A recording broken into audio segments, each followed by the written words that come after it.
Hello everyone and welcome to another episode of the Fuji Guys. My name is Jerry and today I'm going to be going over the new features of the new X-E2S Fujifilm's mirrorless rangefinder camera. Now there's not much different from the X-E2, just some features and functionalities that I'm going to go over today. But if you've upgraded your X-E2 to the latest firmware, to version 4, then a lot of these features will of course relate back to your new camera. So sit back and enjoy.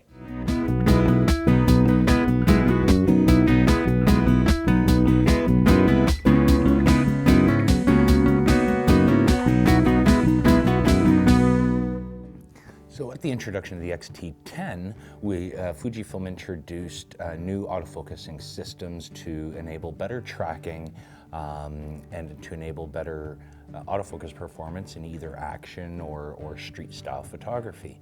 So with the X-E2 version 4, or firmware version 4, and the X-E2S, we've also now introduced those same focusing systems that have been introduced into the X-T1 and into the X-T10.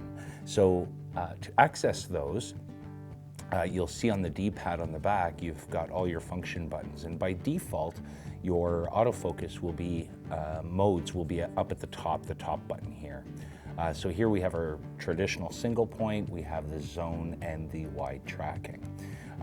So for the sake of the demonstration, I'm in continuous AF mode, and on the front of the camera here, you can see here on the switch for the continuous AF, single and manual. So I've left it in continuous just to demonstrate the actual tracking portion of it. So in single point, if you press down on the D-pad, it'll give you access to all your single points. The 9 middle points are your phase detection AF sensors, and then all the outer ones are contrast based. So to get the best performance in sports, you want to stay in the middle of your frame in order to track focus. So with that, you can also make your single point larger and smaller depending on the application. Now, if you're doing fast action subjects, then I would recommend that you actually make it as big as possible and then have it frame the middle as much as you can when you're using continuous autofocus. If you're doing macro type photography, then you can make it as small as you like and make it as precise as you want. So portrait and things like that, where you really want to make sure you're hitting the point that you want. And then, so that's the single point autofocus. If we go now into the zone focusing. So this, again, you still have some flexibility, but the center is where you want to be for any fast action. So high-speed continuous shooting would only be effective in this middle area. You can make it as big as, I believe, 9x9, or sorry, 5x5, and then as small as 3x3. And again, keeping it in the center, so it will actually show you where it's grabbing and will actually stay within that subject. So if the subject is moving, it'll grab the subject and hold on to him while you're doing, or onto it as you're doing your continuous shooting. So these would be for high action sports, things of that nature. This would be the ideal setting to be in. And then you have the wide tracking, and the wide tracking, as you can notice here now, you've got hash marks all the way on the outside. So in fact, your focusing system is actually covering the entire sensor. Now this would be more for slower moving objects or closer subjects, kids, pets, things around the house, or even for street photography. So somebody's walking into the subject to the right of the scene, and as they walk through the subject or through the scene, then you can see as it tracks through the scene. So then you can really make sure that you're getting the best possible focusing system for your subject. So those are the different modes for the autofocusing system. So you've got single point, and you've got tracking, or sorry, zone, and then wide and tracking mode as well.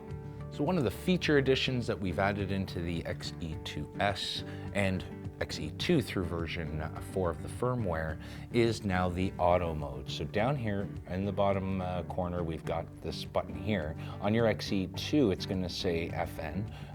So on the X-E2S, it's auto. So when you press that, it goes into complete SR Auto Advanced. So what that's going to do is it's going to actually allow the camera to do all the work for you. So it's going to kick in face detection. It's going to determine what is going on as far as the exposure goes or things of that nature. So here, if I bring up, you can see ever so slightly that it's picking up all the faces that it can determine in the picture and immediately going into, hey, there's people in this. Now, if the people were moving, then it would become a moving subject or a moving portrait. And things of that nature. So there we go, we pick up all 4 faces. Really handy when traveling and handing your camera to someone who may not be familiar with your camera. Maybe they particularly shoot with a different camera, or somebody who's not photographically inclined, and you just want to make sure you get the picture. So that's one of the really nice features.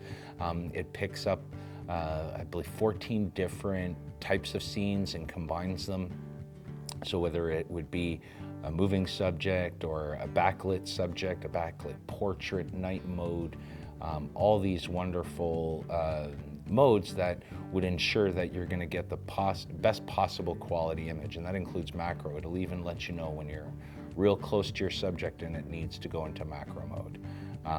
So those are the different SR Auto, so you can actually program that into your function anywhere on your function keys, but it is by default here on the auto button, bottom button there. So the X-E2 and the X-E2S are both equipped with Wi-Fi remote control, and you can actually get those applications for free from the Android store or iOS store, appropriately named the Fujifilm camera remote. So feel free to download that as soon as possible. Now, by default, the wireless communication initiation is actually in the menu.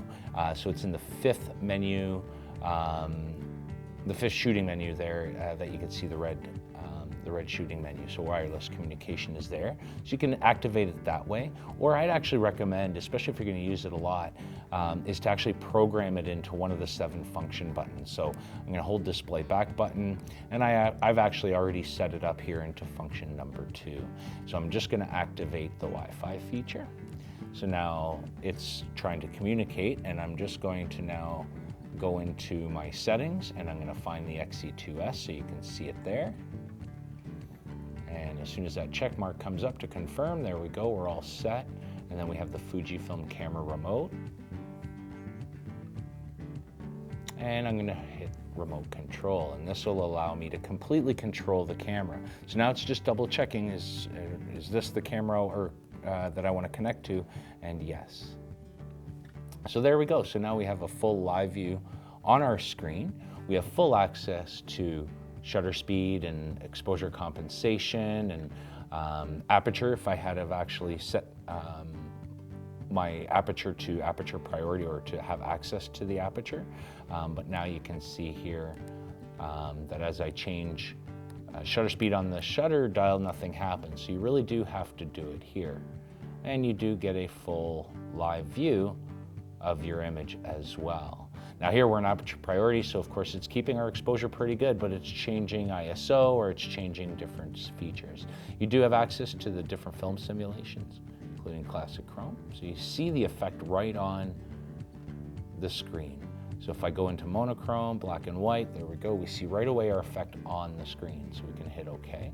We can take a picture, and then we can actually play it back. There we go.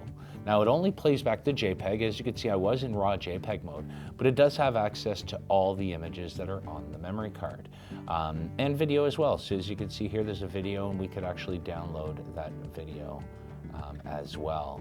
So if I wanted to download a picture, I can select a couple. There we go. And then it shows me how many I want to import. And then it tells me how much free space I have on my device. Now I can also zoom in onto the picture and then swipe from left to right, and then you can pinch and zoom to make sure that you've got the image that you want. Once you've decided which ones, you hit import and it will import up to 2 gigabytes of images and or videos at one time rather. So just like the X-E1 and the X-E2S, and in fact all of our digital cameras that have a electronic viewfinder have an eye sensor attached. And this eye sensor allows you to turn the display on and off by approaching your eye to the viewfinder, and it of course turns on the viewfinder at the same time. Now, just to look at the different settings, you can go into your menus and go into setup, and you'll see here at the bottom EVF and LCD settings. So here are the different modes that you would have. You have the eye sensor. So this means that the LCD is on until you put your eye up to the viewfinder, and it'll turn on the viewfinder and turn off the LCD. LCD, self-explanatory, only the LCD would be turned on. EVF would be the reverse, so only the viewfinder works. And then there's the EVF with the eye sensor. And what this does is it actually turns off both displays until you bring your eye up to the viewfinder. And the advantage there is that it basically allows you to economize a little more battery power. So the only time the displays will turn on is when you're actually lining up your eye to shoot. Now, as you can see now, I'm on the EVF and LCD, so when you bring up your eye, it will turn on the electronic viewfinder there, as you can see. Now, what you can also do is program those functions into one of the function features. So for now, I just programmed it into the one that's here on the top of the camera. So I'm just going to press and hold it just to show you guys how you do that. And you see here you've got the EVF LCD setting, and as well as many other different modes. So you select that, and then as you choose, it will show you the different options. So in this case, we're looking at EVF only. Here we're looking at LCD only, as it says on the back. And this is the EVF with the eye sensor. So this is when the eye sensor only kicks in to turn on the EVF. So the screen is very customizable. Again, in feeling with the ability to customize the camera, really make it your own, you can also do that in the screen setup. So here, under the first wrench, under the setup menu, you see screen setup. Now we're just gonna go through this real quickly. So you can choose, your image display, how long it takes after you take a picture. It's gonna give you a quick preview. You can have the electronic viewfinder rotate in the display, so all your information will rotate in the display, so you can turn that on and off. You can have the preview, exposure, and manual mode, and what this allows you to do is, as you're changing your shutter speed or your aperture, it will show you in real time what is happening on the screen. So when I went up to 1/4000, it got really, really dark. If I go up into a quarter of a second, it becomes really, really bright. Now I have auto ISO, so it's doing some of the compensation for me. So in some of the mid-range, it's not going to make a big difference as far as my exposure goes, because the ISO is going to compensate for it accordingly.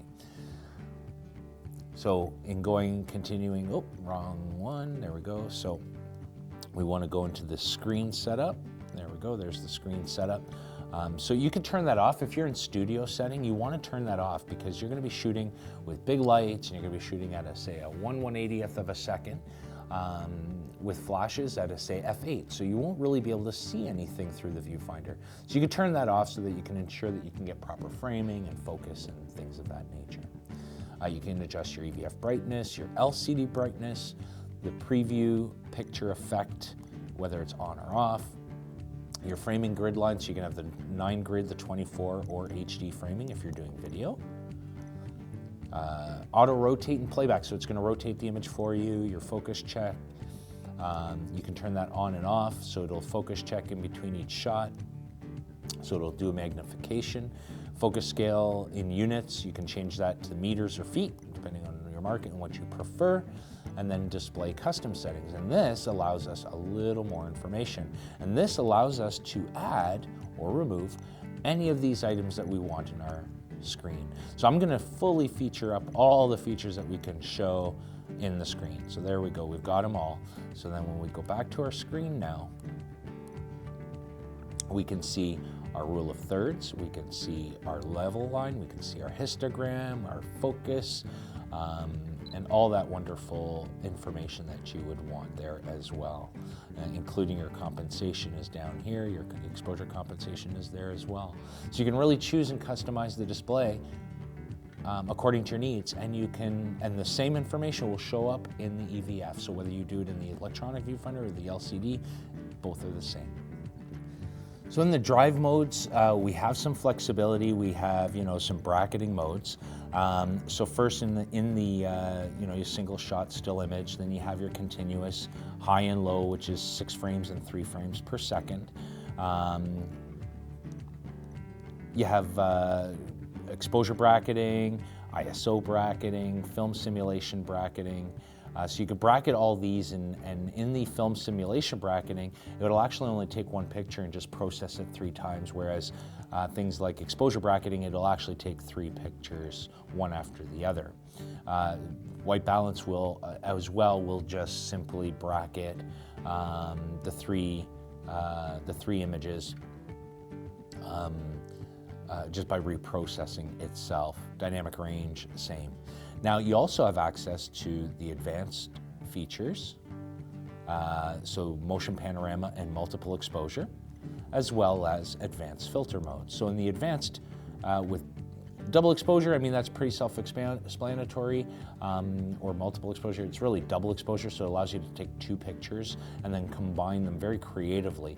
It can take some practice and whatnot, but shooting manual in both, shooting one underexposed, one overexposed, can really create some really neat effects. In the advanced filter modes, this is where things can get really interesting. So you can have real fun with some creative built-in filters into the camera, like a toy camera mode, which makes it look like an old toy camera, like an old kid's toy camera. Miniature, where everything looks like a diorama. Pop color pumps up the contrast. High key kind of does the opposite, where it's all intentionally kind of overexposed and reduce the contrast to really give a unique look. And you could do the complete opposite in low key. Dynamic tones really give it a fairy tale kind of saturation look to it. You can do a soft focus, great for portraits. Then you can do partial colors, your reds, your oranges, your greens, your yellows, your blues. Let me see, there's orange there, so you could see that in that picture there, all the oranges are popping up nice and beautiful. There's the yellows. The greens are a little less obvious. The reds you can see a little bit as well. So this picture actually is giving me a lot to work with here. Partial color blue, of course, and then partial color purple. So you have quite a bit of flexibility with these toy cameras, and you can get some really neat effects right out of the camera without having to do too much processing. So some of the improvements have been from the X-E2 to the X-E2S, or X-E2 to version 4 is the video mode. So now we have a little more creative control. So I'm just going to go into the video modes so it can go through those setups for you or with you. So here we have the movie setup, and you can choose your frame rates here, so 24 to 60 frames per second in 1080, and the same in 720. So I'm just going to select here that one for now. You can choose your ISO to be automatic, or you can really choose the ISO you desire. And you can do mic level adjustment as well. So if you're using external microphones or you're using the internal microphones, this will really be able to allow you to test to ensure that you're not peaking too much during video recording. And you can also choose if it's a mic, if the 2.5 millimeter plug here is either a microphone or a remote. So it gives you a little bit of flexibility in that sense. Now, in previous, or on the X-E2 in the previous firmware, in order for you to take a video, you had to move the video mode to a function button, and then the shutter release would actually start the video. Well, we've changed that a little bit now. Now all you have to do is hit that function button, and it begins recording right away. So this makes it a little bit faster response to be able to start your video, much like the X Pro 2 and the X-T1, and now the X-E2S as well. Now you have full manual control, whether it be your aperture, your shutter speed. So if you're doing a video, so if we go back to our video setup here, our movie setup, and we look and we know we're shooting at, say, 30 frames per second, then ideally you would want your shutter speed to be at about a 60th of a second on the shutter speed for exposure, and to ensure that you're going to have a nice sharp image in each of those frames. And then of course you do have access to your aperture, there we go, to be able to control your depth of field and how much light is being gathered into the lens as well. Now we do have a quick menu here, which is this little Q button here. So we have the main menu when you hit menu, and it brings up all the different options, including the shooting menu options here like ISO and image size. But some of these things you may want to get to a little quicker, and that's why we created the Q button. So the Q button allows you to have your most popular or your favorite settings available here. So by default we have things like your ISO, the dynamic range, white balance, noise reduction, your image size, your image quality, your film simulations, your shadow tones, highlight tones, color, and sharpness. Now you can actually completely customize that yourself. All you have to do is press and hold the Q button, and it brings up the different options. So if you're one who doesn't really work with shadow tones, you can actually change that to whatever you like. Now you can actually eliminate it, so you could actually have less items in your menu. So for someone who is a minimalist and only works with certain parameters or certain features, then you may want to, eliminate some different ones, or you can actually add the ones that you want as well. So that's just by simply pressing and holding the Q menu, and it opens up these options, and then you can completely customize the menu based on your needs. So the X-E2S is equipped with 14-bit RAW conversion, and one of the nice things is that you're actually able to convert that RAW directly into the camera. So as you can see right now, the X-E2 that I have here in front of me is all set up in black and white, and I've already taken a picture in RAW for the sake of the demo. And right now it's in black and white, and I might have wanted that in color. There's beautiful color. We can see here there's trees. It looks like a nice lake setting. And yeah, the tonalities of the black and white do great things, but if I made a mistake and I really wanted this in color, how do I bring that back? Well, with the RAW file, you can do that either through your software, but you can also do it in camera. So here I'm in playback mode. I'm just going to hit the Q menu, and this is going to bring up my RAW conversion. Now you can hit menu and go into RAW conversion as well, but the quick menu gives you quick access to that feature. So you can just reflect the shooting conditions as far as exposures go. You could do a little bit of push and pull processing, up to plus minus +3 minus a stop in exposure. So you can have a little bit of flexibility there. Depending on what ISO shot, you might be able to do some dynamic range. You can also do your film simulation, and we'll get back to that in just a moment. You can adjust your white balance. You can shift your white balance as well, which can really get some really creative images as well. Sharpness, shadow tones, and so on. Noise reduction. Some long exposures, you may want to turn this off. Super high ISO stuff. With the high grain, you may want to even try turning this off, because it'll give a really nice effect to it. And then you can choose your color space as well. So for now, we're just going to go back here. We're going to go back into film simulation. And like I said, I wanted this in color. Now, this is a beautiful color scene that seems to have maybe some greens, and maybe if it was fall, I'd have some orange and reds and things like that. So I'm going to go with a Velvia tone and work with that. And then I'm going to, for the sake of dramatic effect, I'm going to underexpose it by a stop. So now that I'm done all the adjustments I wanted, I can now hit the Q menu, and this shows me the image. So you can see all the bright oranges and the reds and the greens, and it's a little underexposed, which is what the effect I was trying to pull in this particular instance.